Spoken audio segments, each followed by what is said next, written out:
Welcome, Dragon Folk, to a new segment that we'll be doing in regards to the lore of Magic the Gathering. Today, I will be reading you the episode 1 of Dominaria United, called Echoes in the Dark. Enjoy.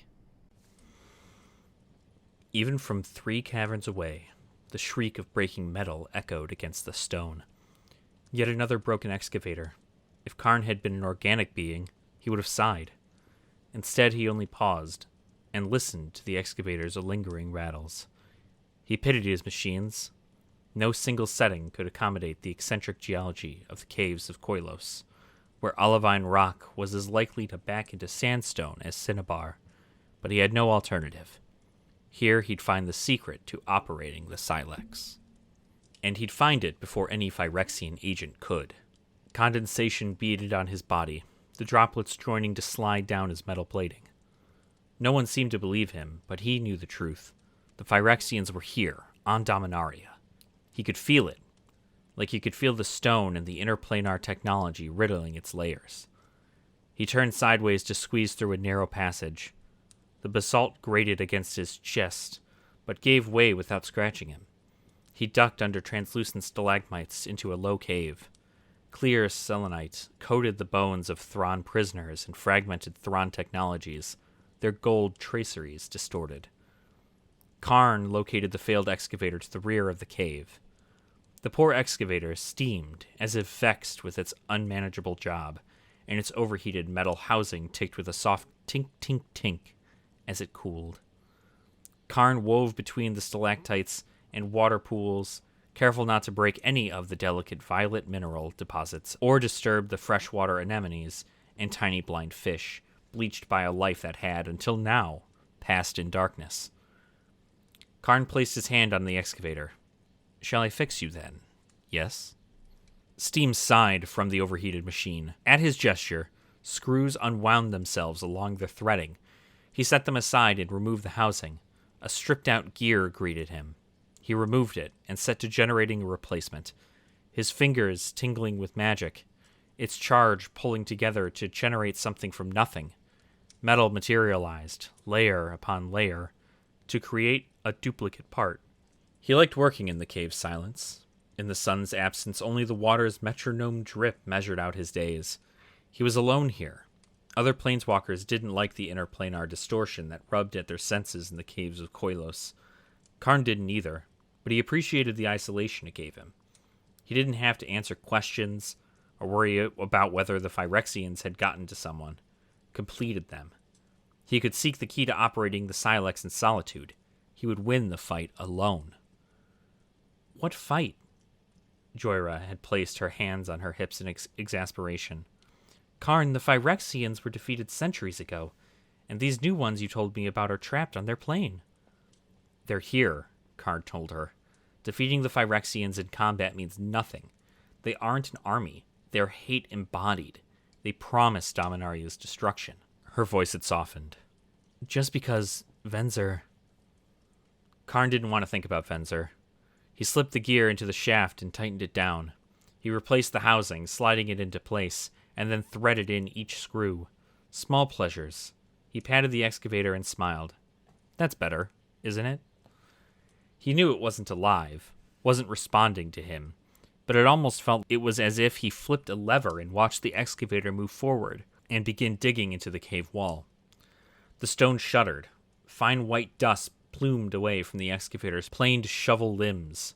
If organic beings had been present, Karn would have had to worry about using water to damp down the dust. Their lungs were so fragile.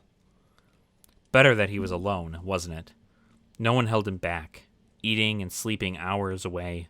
No one delayed his progress with chit-chat. The pulverized rock turned violet. Then the excavator's rumble changed to a whine as it hit open air. The excavator stepped back, and Karn peered into the cavern it had opened. The rock had been thin as an eggshell, but extremely hard. On the other side, the cavern's interior was coated in opal. The glow from his eyes caught on the iridescent flecks, suffusing the cave with an amber glimmer. The dust-coated workshop looked like it came from Urza's mortal lifetime, or even prior. when magic's theories and practices were less well known, and technology propelled Dominaria's progress forward. Intricate glass tubing, beakers of various sizes, defunct burners, powdery remnants of an ancient chemical, wire cutters and rollers for clay, buckets coated with desiccated glass, gears and cogs, even a small vented forge, tongs placed casually to one side as if its smith, interrupted, had walked away from a task undone. In one corner, shackles, a reminder that the caves of Koilos once housed the ugliness of the Thron before it transformed into Phyrexia. This workshop had been some artificer's sanctuary, and some prisoner's nightmare. Karn recognized the setup meant to exploit sentient beings for experimentation when he saw one. He'd seen too many such scenes when he'd been newly formed. How did all this survive so intact? If only he could share the site with someone. He really had to stop talking to himself. Karn stepped into the cavern as lightly as his heavy body permitted. What if a stray vibration caused these delicate objects to shatter, destroying data? The books, arranged on a single long shelf with jewel-covered spines, tempted him with their knowledge, but he dared not take one down. The paper would probably crumble into dust should he touch it. He peeked into the beakers, tinted with dried-out fluids, and then examined the forge's ashes. Nothing. He examined the pottery workshop and saw it. A diagram of the silex painted on a parchment. A coppery bowl with handles and small black figures marching around its base. A gray slab of clay sat next to the diagram, etched with symbols duplicating those depicted in the diagram's faded paint. Some were in Thron, some in the arcing curves of an unrecognizable script that resembled some symbols on the silex.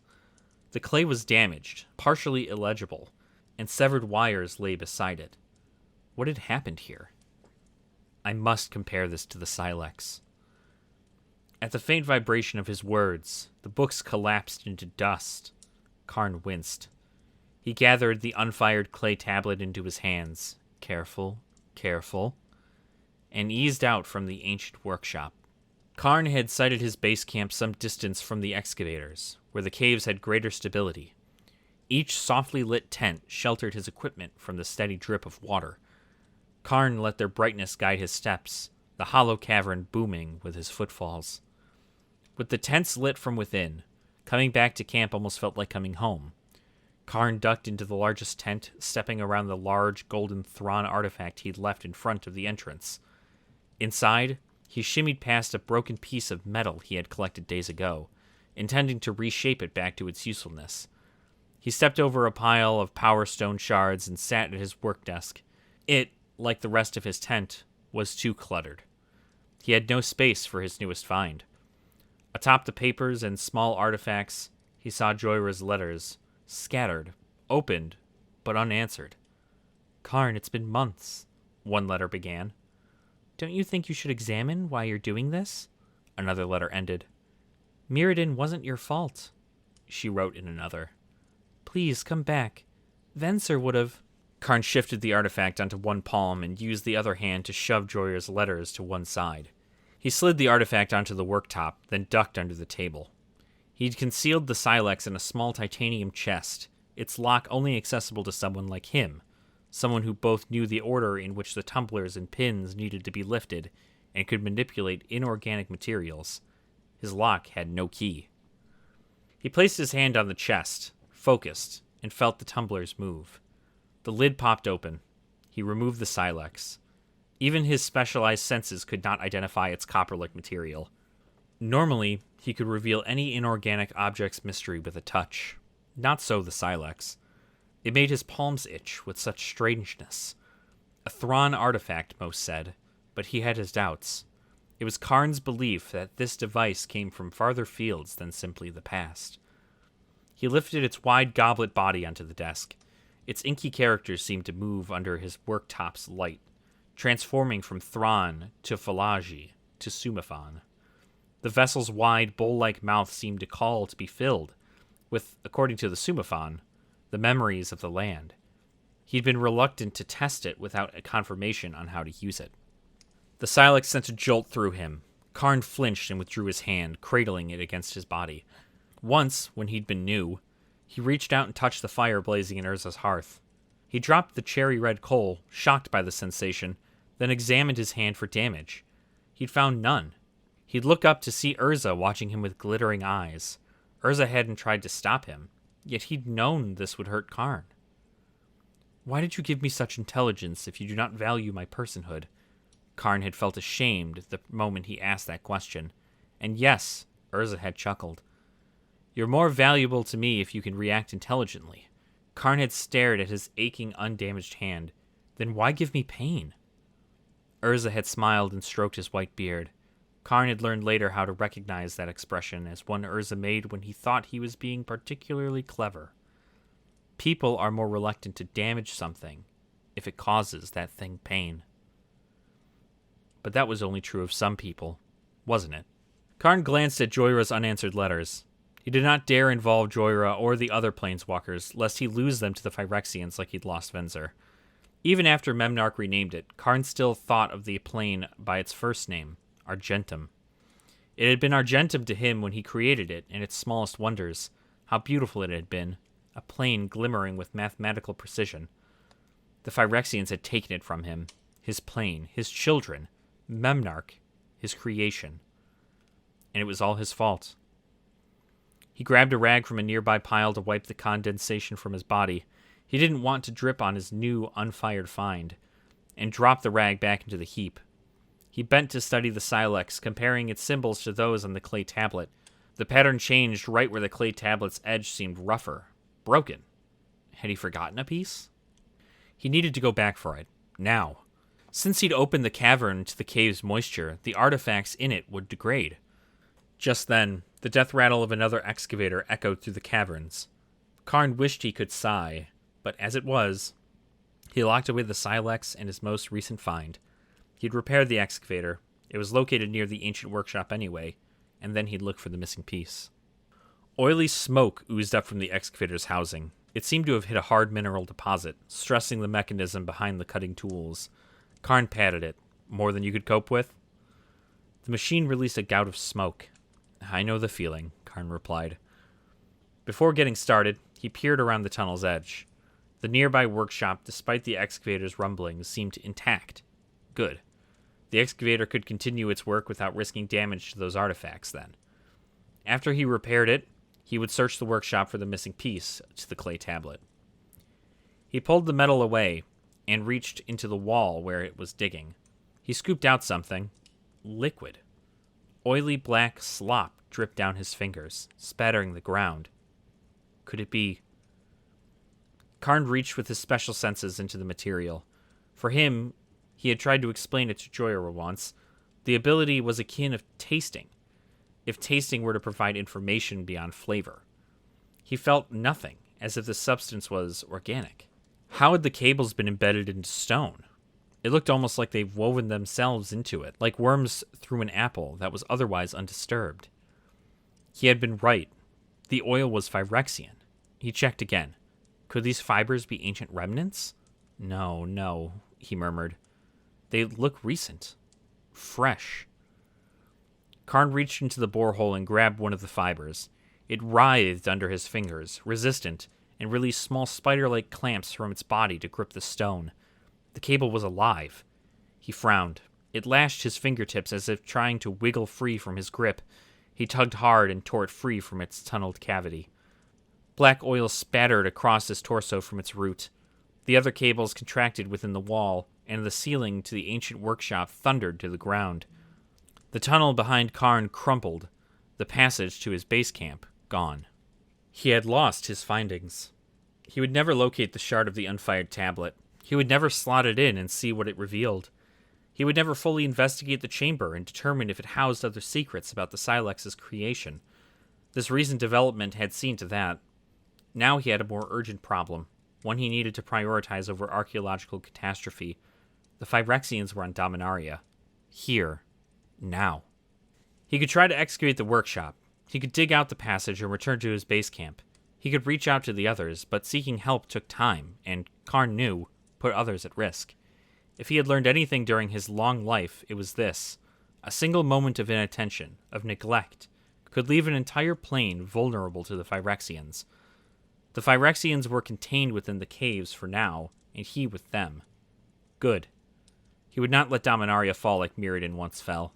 He'd stop the Phyrexians. If he could not do that, he would obtain proof enough that he could recruit reinforcements. Proof enough that Joyra and his fellow planeswalkers would believe him. Karn, Joyra would say, you were right all along. Karn only had one direction he could go, forward. He stepped into the open Phyrexian tunnel. The walls looked organic, winding through the stone like veins through a body. He followed the tunnel until it opened into a junction. Here the walls had been carved into a frieze. Unlike the materials he had seen in the workshops and embedded behind translucent stone, these cuts seemed crisp and new. It had the vaulted quality Karn associated with religious practices, such as the stained glass murals in Sarah's temples. In the frieze, a Phyrexian demon grasped a young human woman.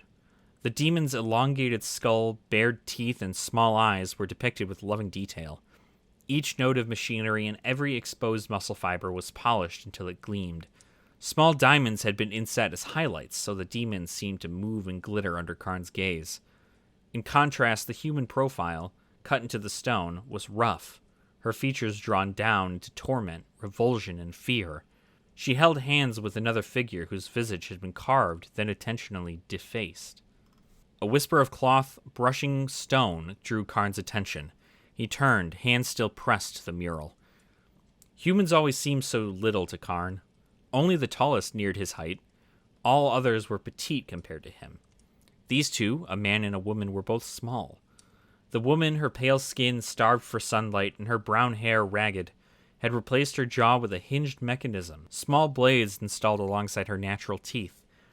Where flesh joined metal, her scabs wept a sick yellowish fluid. Her older companion, a white man with graying brittle blonde hair, must have incorporated his technology more artfully. His white shirt lay open to expose the artificial heart beating between his ribs. The portal into his body projected with a glassy material. He had also added extra digits to his hands. Both held chisels and large mallets. The sculptors, then. Acolytes from the Society of Mishra, if their robes told him the truth. The female looked at Karn, then to his hand resting on the frieze, and shrieked in an outrage. She launched herself forward. Her male companion followed her a second later. She took a swing at his torso with the hammer. Karn seized her arm with one hand, and she drove her chisel toward the intricate, mobile plates along his abdomen. He grabbed her other arm. She grunted, straining against him. Her companion ran at Karn, raising his hammer over his shoulder. Karn swung the woman into her companion, slamming both into the wall. They fell into a tangle of limbs, nothing broken, just stunned, to the ground. Karn bent over them and arranged their limbs. He held out his hands and generated restraints so they could not attack him again. Iron particles buzzed at the fingertips, drawn from the aether. He called forth the metal in layers, building the restraints into bands on their arms and legs. He did not generate keyholes or for a key, for he had no need to. The metal bands were solid. The man moaned. The woman had enough fury in her to spit at Karn. The gob landed near his foot. They were so tiny, his strength, his reflexes, the fact that his body seemed an unfair advantage. Karn had torn through so many such creatures at Urza's request, walking through rank upon rank of soldiers like a lead weight through wet paper. He could almost feel it now, the resistance, then give, of those bodies, the heat of their blood trickling into his joints. The long hours he had spent while Urza slept, cleaning his body with small wire brushes, scraping off the dried gore, digging out the clots from behind his knees. He had never felt clean enough. You are not Phyrexian, Karn said, yet you are here, and if I am not mistaken, in service to them. What do you hope to accomplish? You empty, fleshless husk! You desecrated our holy work with your touch! The female acolyte's rage dulled to a glittering self-satisfaction. Others will respond to the barriers being broken. Gix's blessing upon them. They will come. They will come. Ah, yes. The network of wires and the walls. When he had broken through them, he had likely triggered an alarm. Perhaps these first acolytes had responded as if some animal or natural event had severed the cables. But when these two did not report back, the others would not make such a mistake.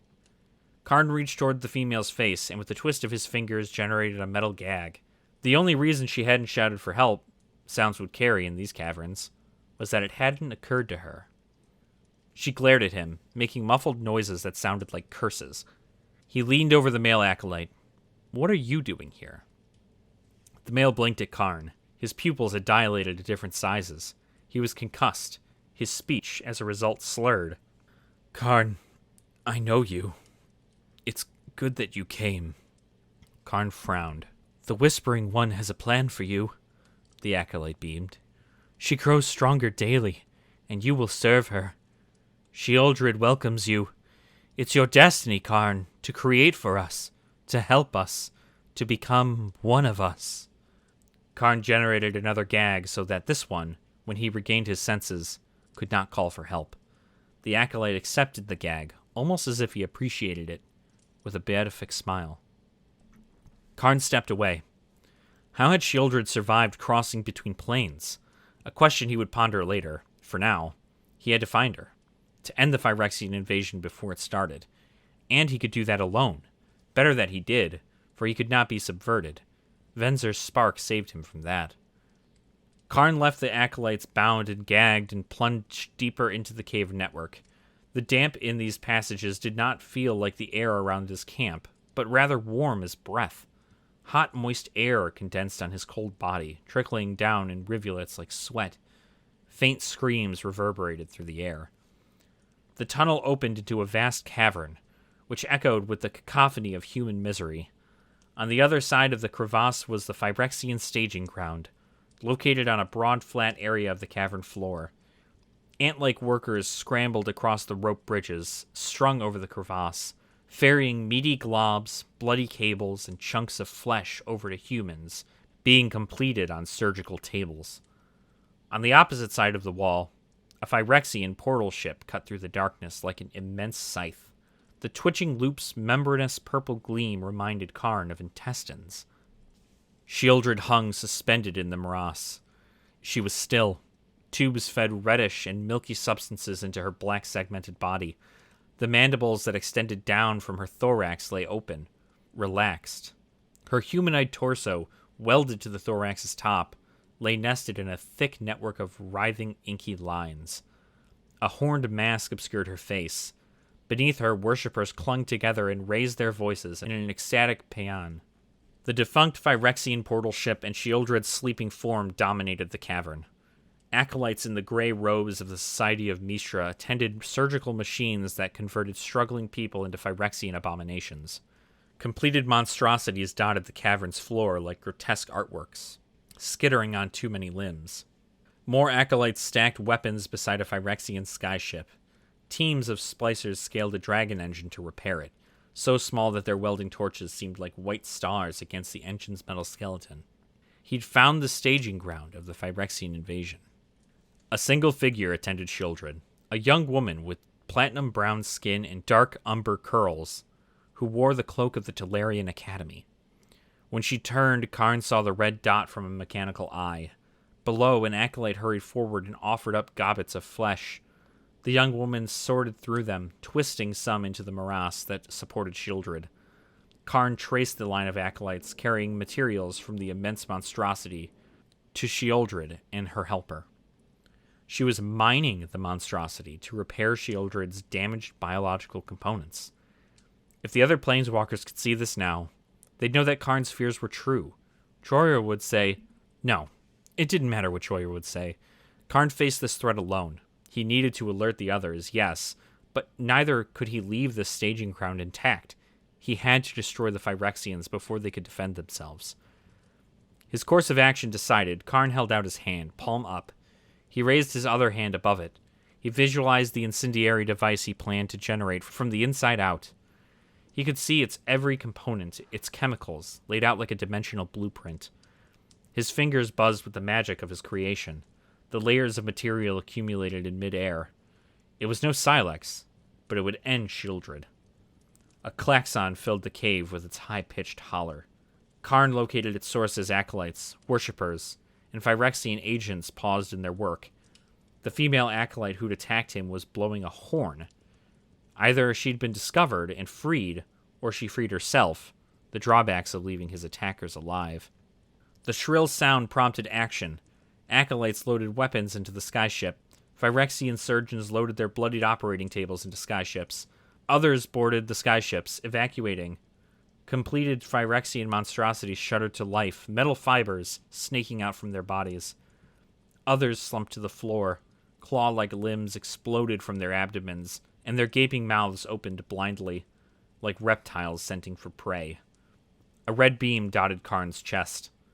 Karn dropped flat to the rock just as a bolt of electricity flew overhead. He pressed his palms to the ground, lifting himself high enough to crawl forward. At the cliff's edge, he peered to the cavern's floor, trying to locate the blast's origin. The Talarian who aided Shieldred leveled a glaive at him.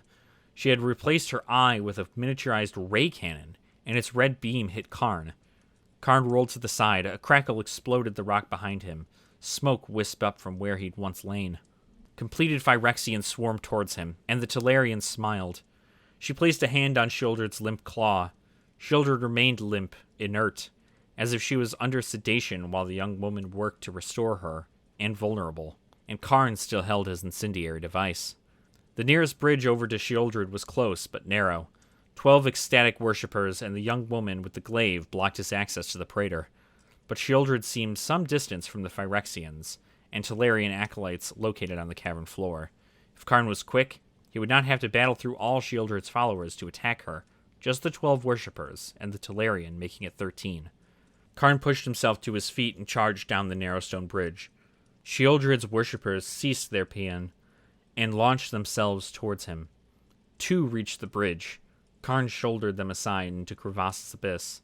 The other worshippers crowded themselves into a blockade. 2 had leveled spears at him, which would have kept him at bay had he been a creature of flesh. Puncturing weapons annoyed him only if the shafts or blades became trapped in his joints and inhibited his range of motion. Similarly, the 2 young men with rotating saws did not give him pause. Those blades would glance from his body. No, Karn focused on the worshippers who wielded the pistol chisels and welding torches. It all came back to him so easily. He felt numb, efficient, as Urza made him. Karn stopped an inch away from the spear points. The worshippers shifted, uneasy. Karn took 1 step forward, seized a spear, and lifted. A worshipper still clinging to his weapon gaped and dangled.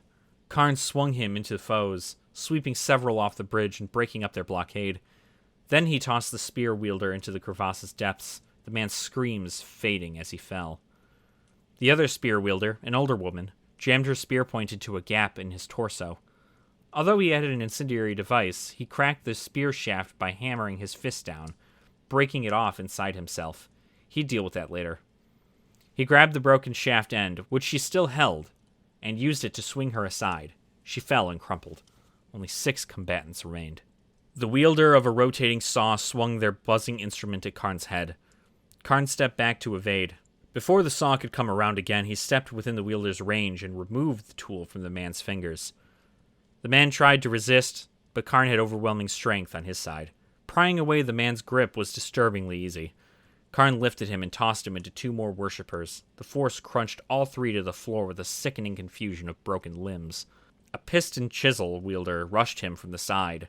The chisel thunked into Karn, then skidded down his arm, throwing its user off balance. Karn punched him. The man went flying. The remaining 2 worshippers fled. Their faith was not so great in the face of such bodily harm. All these humans, even with the Phyrexian alterations, were no sturdier to him than butterflies. Karn wished it were not so easy. He strode to Shieldred. She hung, limp within her cradle, but no longer quiescent. Her segmented limbs twitched like an arachnid's as she emerged into consciousness. Her human torso atop her thorax shivered. Her long fingers reached downward to the young woman in the Talarian robes, but she did not seem aware. Not yet. Karn, the Talarian spoke with contempt. I've heard a lot about you. How so? Her gaze flicked to Shieldred's inert form, then returned to him. You aren't as impressive as I've been led to believe. Karn walked toward Shieldred, the incendiary device in his hand. Who are you? Karn asked the Talarian. Why would you bring this here? Rona. And this, she gestured to Shieldred, is Dominaria's salvation. Rona positioned herself between Karn and Shieldred, glaive held easy and at an angle in her palms. Rona's flesh eye narrowed while her mechanical socket focused its laser into Karn's torso. She flexed her hands around the glaive. Its blade brightened, crackling with blue electricity. She smiled. "I do not wish to fight you," Karn told her. "Too bad." Rona leveled her glaive at him, and electricity burst from her blade. The electricity danced across his body, sparking. Karn grimaced at the pain, but pushed through it, walking toward her as more waves rippled from its blade, pouring over him. Karn paused, dazed, and tried to shake off the agony as Rona continued to attack. She swung the glaive down, lodging it into his shoulder. Karn twisted, pulling it from her grip, and removed it from his body. He threw it aside. While he was occupied, Rona unsheathed the dagger and jammed it into one of his abdominal seams. She dug it between the plates that allowed him to flex, as if searching for organs. Karn winced. Karn gripped her head in one of his hands. He pressed his thumb into the mechanical eye and shattered the raised lens. Rona shrieked and kicked. Karn tossed her into the wall. Bones crunched. She slammed into it, then fell to the ground. She curled, her hands around her head, her leg at an angle unnatural to human beings. Oil and blood oozed from the broken mechanical parts in her eye socket. She glared up at him from between her fingers, her lips drawn into a rictus. "Why don't you kill me?" Rona taunted him. "Finish me off." "I am not a weapon." Karn neared Shieldred, holding his incendiary device. Although her humanoid part was the size of an ordinary woman, she attached to a scorpion-like body easily 3 times its size. In contrast to that well-crafted beauty, the organic material grafted into her human torso seemed crude, bloody. Rona had tried her best to replace the organic parts that had burned away in the blind eternities during Shieldred's transit between planes, but its patchwork nature showed. He would tear her to pieces. He would crush her while she was still weak. He would do anything, to stop Shieldred from Phyrexianizing this plane. Karn reached up and seized Shieldred's torso, determined to finish this. He would tuck this device between the vulnerable plates of her body and destroy her. At his touch, Shieldred stirred. Her helmeted head craned down toward him. He could feel her, with the same sense that he used to determine the elemental composition of a compound. Her inorganic components stretched out before him like the pages in a book. Her biological parts lay like dark tumors nested within the metal's luminescent glory. He could read her thoughts, some of them. "Welcome, Father," Shieldred whispered into his mind, one mechanical being to another. "What plans I have for you." Karn recoiled from her slimy whisper, stepping back, and he knew what she had done. Phyrexian sleeper agents lurked in every land in Dominaria. These unknown spies peppered through every government, through every military, through common people. He saw a brewer dumping hops into a vat, a spy. He saw a scribe sitting at a desk, her hand poised over a letter. He saw an adolescent playing chase with his cousins, pretending to be a monster when he was one. Phyrexian armature ready to explode from his back. Phyrexian agents were people's lovers, comrades, colleagues at work. They were everywhere. They could be anyone. "Welcome," her whisper echoed within him. "Welcome." Karn reached between the plates on her thorax and deposited the incendiary device inside her body. He lifted his thumb to flip the switch that would allow the 2 chemicals within it to flow into each other and combust, but his hand did not move. His joints had locked. He attempted to look down to examine himself, but even his neck remained rigid. He tried to turn and couldn't move his arms, legs, or torso. He couldn't tell whether he'd been paralyzed or locked into place. In his peripheral vision, he could see Rona dragging herself, shattered lens, broken leg and all, toward unfamiliar magical devices, ones that she must have created herself. She left a trail of oil, blood, and fluorescent blue fluid behind her.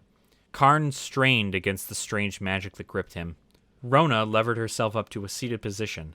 From her grunts, it sounded agonizing. "Your mistake," she said, "was not killing me when you had the chance. We have expected your coming, Karn. We have prepared." He tried again to move, his internal mechanisms groaning with the effort, and felt his metal torque. He would bend, break, before he freed himself from Rona's magic through force. Rona sorted through the heaped parts she'd been using to repair Shieldred. She lifted up a node, smiled, and set it aside. With a grimace, she dug her fingers into her damaged eye socket and yanked out the ruined node, exposing raw tissue and a piece of gleaming skull near her eyebrow. A gout of clear liquid spurted out. She clicked the new node into place. Roars boomed throughout the cavern, Rock sifted down, pinging against Karn's body. That, Rona said, was the sound of our ships evacuating our forces from the staging area, which has been compromised, and retreating to a secondary staging area. We have many bases across Dominaria. You will not find them all. Rona drove her glaive into her leg. She grunted, slicing through the clothing on her flesh. Her eyes teared, even the eye she had replaced dripping. Panting, she bared her muscle and her broken bone to the cavern's air. Karn had failed. Held with Rona's magic, he would be unable to warn his friends, unable to fight at their sides, unable to save them when the completed Phyrexian agents exploded from their dearest companions to kill them. The cavern had emptied and quieted enough that Karn could hear the click as Rona slid a device into her leg. She sighed and folded her flesh over the metal. She fixed another panel over her thigh, sealing her wound shut, and then stood. She rolled her shoulders and smiled. "Shieldred, in her beauty, my whispering one," Rona said. "Growing stronger by the day, and she will lead us to victory." Karn, still arm-deep in Shieldred's torso, could feel clicking vibrate along his body. Shieldred split apart, dividing herself up in pieces. Her segments broke away, each piece sprouting a dozen viridian-segmented legs. The swarm poured over Karn, using him as a bridge to the floor.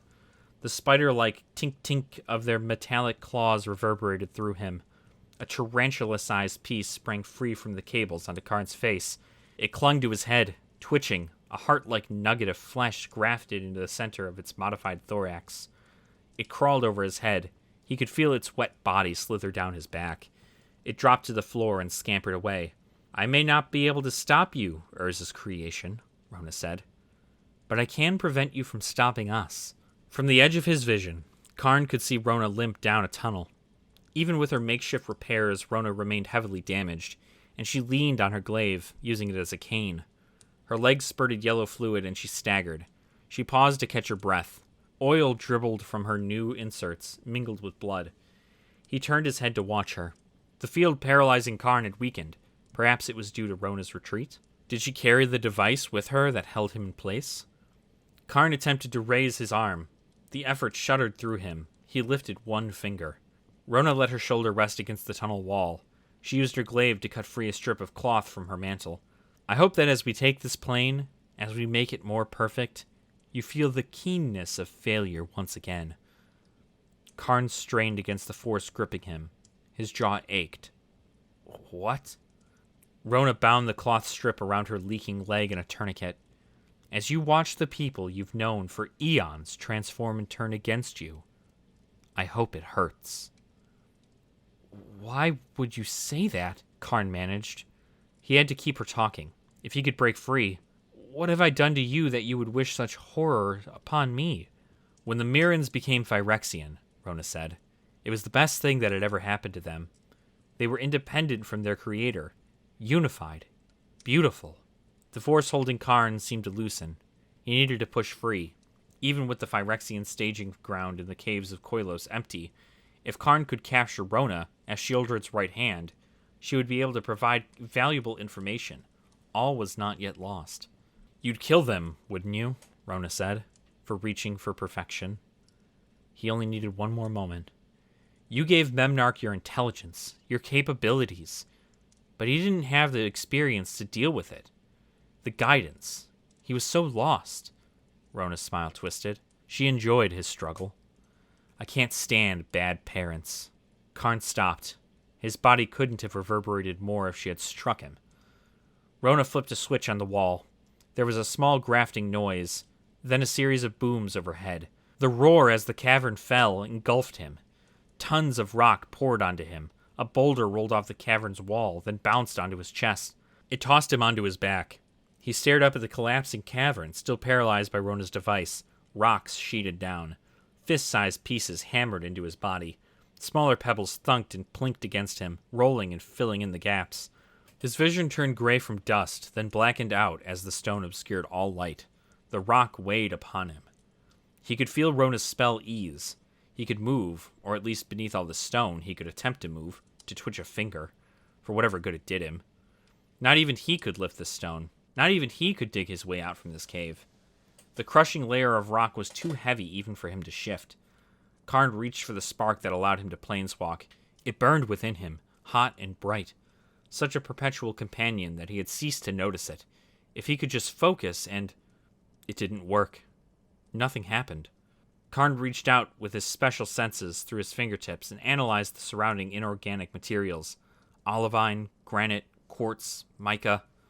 Ordinary stone, but with all the ancient interplanar and Phyrexian technology proving a low-grade interference, he could not planeswalk away. He was trapped. Only he knew that Sheoldred had come to Dominaria, and he could warn no one.